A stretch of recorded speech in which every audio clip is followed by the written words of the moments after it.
اعوذ باللہ من الشیطان الرجیم بسم اللہ الرحمن الرحیم السلام علیکم ورحمۃ اللہ وبرکاتہ۔ آج ہم نے بات کرنی ہے پاکستان کی معاشی صورتحال کے اوپر۔ پاکستان کی معاشی صورتحال جو ہے وہ اس وقت زیر بحث ہے۔ موجودہ الیکشن کا ایک ایجنڈا بھی یہی تھا کہ پاکستان کو معاشی حوالے سے بحال کرنا ہے۔ پاکستان کے ساتھ اس وقت صورتحال کیا ہے پاکستان کی معیشت کی؟ پاکستان کی معیشت کی صورتحال یہ ہے کہ جی ڈی پی کا سائز اس کا اتنا ہی ہے، بلکہ کرونا کے دوران تو نیچے چلا گیا تھا، سکڑ گیا تھا جی ڈی پی۔ اور پھر اس کے بعد وہ جو ہے مولوی دکی کو لایا گیا، لفظ ہندسوں کا جادوگر جو ہے مولوی دکی، ان کو لایا گیا۔ انہوں نے تھوڑا سا جی ڈی پی کو چڑھا کے بھی دکھا دیا، لیکن پھر بھی جو ہے وہ ابھی اس لیول پہ نہیں پہنچا جس کی 2018 کی ہماری 2017 کے اندر جس لیول کو ہم نے ٹچ کر لیا تھا اس لیول پہ شاید پہنچ گئے۔ تو بہرحال وہ نئے پیرامیٹر طے کر لیا نا کہ اب اس کو کھوچا ایسے نہیں ایسے ماپے گا، ٹھیک ہے نا، کھوچا ایسے نہیں ماپے گا ایسے ماپے گا، ٹھیک ہے۔ تو وہ ایسے ماپنا شروع کر دیا، تو وہ ہم جی ڈی پی بڑا کر کے دکھا دیا۔ اب اس جی ڈی پی کے اندر اگر پہلے آپ 100 روپے کا قرض تھا تو اب عمران احمد خان نیازی صاحب 178 روپے قرض چھوڑ کے گئے۔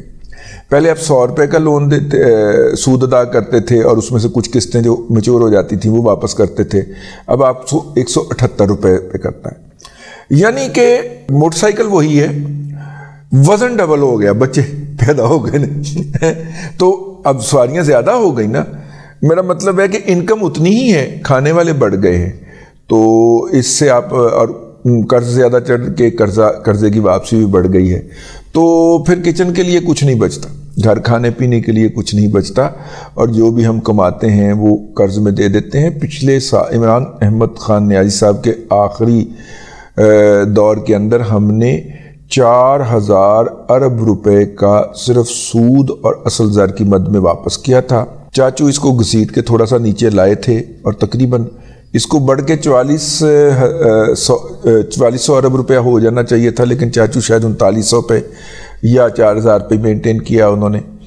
تو یہ اور ہم پیسے کتنے اکٹھے کرتے ہیں، ٹیکس کتنا اکٹھا کرتے ہیں، تقریباً 8200 ارب روپیہ۔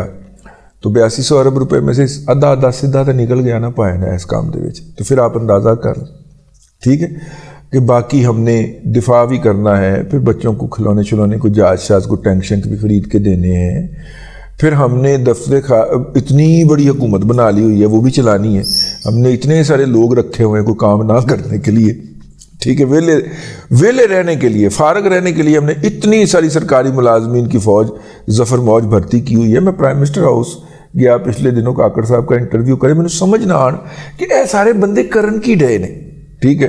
جس طرح میں پی ٹی وی جاتا ہوں نا، تو پی ٹی وی میں یہ تار لگانے کے لیے جو کہ میں یہاں پہ رکھی ہوتی ہے اٹھ کے لگا لیتا ہوں، باقاعدہ ایک بندہ ہوتا ہے، اور وہ بندہ نہ ہو تو کیمرہ مین تار نہیں لگاتا، حالانکہ ہر کیمرے کے پیچھے ایک بندہ کھڑا ہے، اور جب آپ سٹل کیمرہ ہے تو بندہ کھڑا کرنے کی کیا ضرورت ہے، لیکن کھڑا ہے۔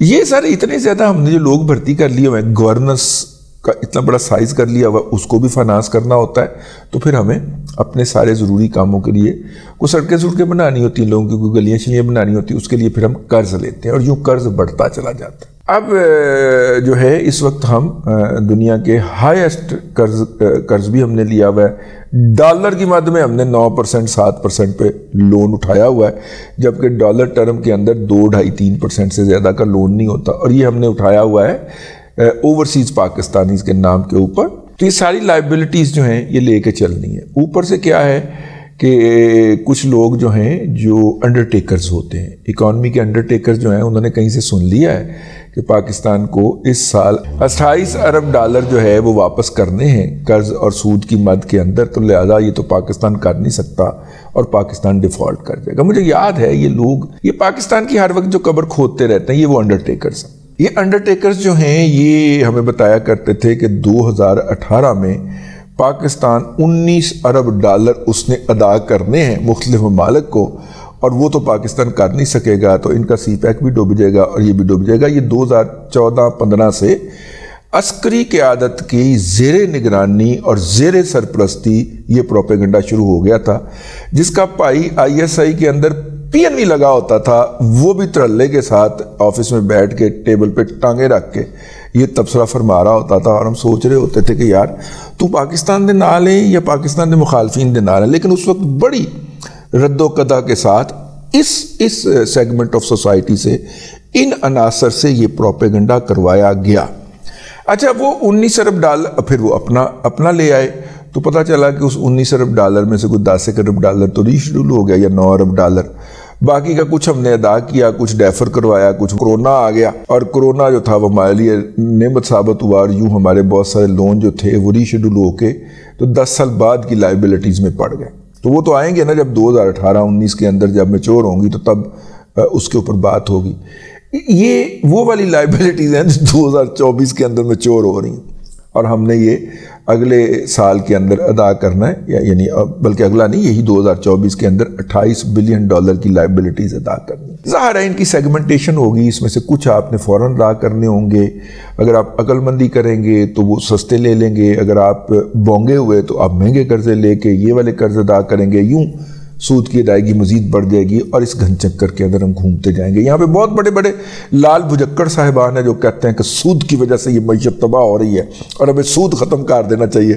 بھائی وہ انٹرنلی آپ کر لیں، جس طرح یہودیوں کے ہاں ہیں، ایک یہودی دوسرے یہودی سے سود چارج نہیں کرتا، لیکن جب آپ انٹرنیشنل سسٹم کے اندر آپریٹ کر رہے ہیں تو انٹرنیشنل سسٹم کے اندر آپریٹ کرتے ہوئے انٹرنیشنل رولز اینڈ ریگولیشن کے تحت ہی کرنا، اور وہ سودی معیشت ہے.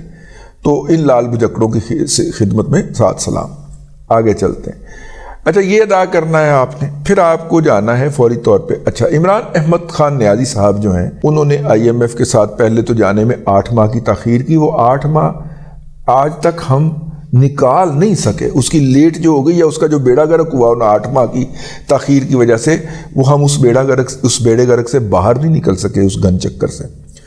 اس کے بعد جب یہ گئے تو پھر یہ ڈیفالٹ کر کے IMF کے ساتھ اور ہیڈ آف دی گورنمنٹ کی پرسنل گارنٹی دے کے اس کو وائلیٹ کر کے باہر نکل آئے، اور جس کے نتیجے کے اندر IMF اس وقت سخت ناراض ہے. پاکستان کو اگر اپنے عوام کی زندگیوں میں بہتری لانی ہے تو پھر اس کو کم شرح سود کے اوپر قرضے لے کے زیادہ شرح سود والے قرضے جو ہیں وہ ادا کرنے ہیں، تاکہ وہاں سے ہماری بچتیں ہوں اور ہم بچت لوگوں کی آسانیوں کے لیے منتقل کر سکے. کم شرح سود پہ ہمیں قرض کب ملے گا؟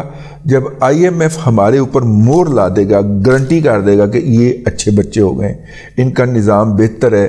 تو وہ گارنٹی جب لگے گی IMF کی تو ہمیں کم شرح سود کے اوپر قرضہ ملے گا. وہ IMF سے مور ہم لگوائیں گے تو ہمارا دوست سعودیہ، ہمارا دوست متحدہ عرب امارات، ہمارا دوست قطر، ہمارا دوست چین جو ہے وہ اپنے قرضے نہ صرف کہ اپنے پیسے نہ صرف کہ ہمارے ہاں رکھیں گے بلکہ اس میں اضافہ بھی کر دیں گے اور سرمایہ کاری بھی ہمارے ملک میں کریں گے. ورنہ انہوں نے چاچو کے 16 مہینے ایک ککھ پن کے توڑا نہیں کیتا پائے.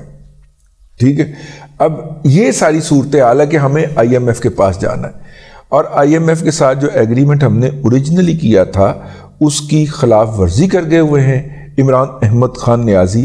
تو انہوں نے آخر کار ہمیں جاتے جاتے 8 مہینے کا ایک چھوٹا سا 3 ارب میرا خیال ہے ہاں 2 ارب ڈالر یا 3 ارب ڈالر کا پیکج دے دیا تھا.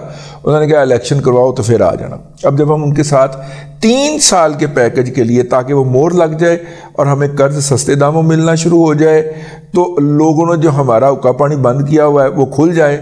اگر ہمیں اس کے لیے جانا ہے تو ہمیں IMF سے مور لگوانی پڑے گی. IMF 1 2 3 ارب ڈالر دے گا جس سے ہمارا مسئلہ حل نہیں ہوتا، لیکن اس کی مور لگنے سے ہم جو باقی قرضے لیں گے وہ 6%، 5%، 4%، 8%، 10% کی بجائے ½ %، 0.25%، 1/4% پہ ملیں گے. 1% سے بھی کم پہ آ جائیں گی اس کی کاسٹ.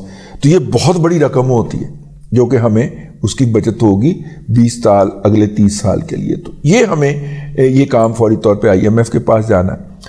تو IMF کے پاس جانا ہے تو وہ کہے گا پائے نے تسی کی عیاشی لائی ہوئی ہے. وہ اتنی سستی گیس تو وہ عرب نہیں اپنے لوگوں کو دیتے جتنی سستی گیس آپ نے دینی شروع کی ہوئی ہے. ویسے بائی دا وے گیس کی قیمتیں انہوں نے سب کے لیے برابر کر دی ہیں, ساری سبسڈی انڈسٹری کے لیے ختم کر دیا ہے. انڈسٹری والے گدھوں کو چھتر مارنے چاہیے. یہ سالڈ ویسٹ کے ذریعے LNG کے اوپر اور بجلی بناتے ہیں, ان کو جوتے مرنے چاہیے ان سیٹھوں کو, ان شیخوں کو. تو یہ ہے جی پاکستان میں اس وقت معیشت کی صورتحال. کو اچھی صورتحال نہیں ہے. جو بھی حکومت آئے گی وہ مشکلات میں ہوگی. وہ جو فیصلے لے گی اس کے نتیجے کے اندر افراط زر بڑھے گا, چیزوں کی قیمتیں بڑھ جائیں گی.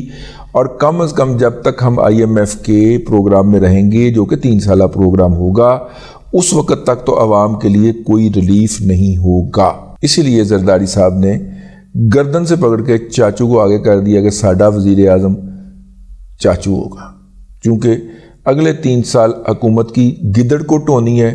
اور اس حکومت کی, اس پارٹی کی حکومت اگر آتی ہے, پنجاب کی حد تک تو اس کی آ چکی ہے, جس نے یہ قسم کھائی ہوئی ہے جتیاں کھائیں گے, بیٹیاں پنوائیں گے, ٹھیک ہے, گھر کے باہر لتر پڑیں گے ہمیں, لیکن جواب نہیں دینا. سوشل میڈیا کے اوپر جواب نہیں دینا. ہم نے جتیاں کھاتے رہیں گے, گالیاں کھاتے رہیں گے, بیٹیاں پنواتے رہیں گے, جواب نہیں دینا.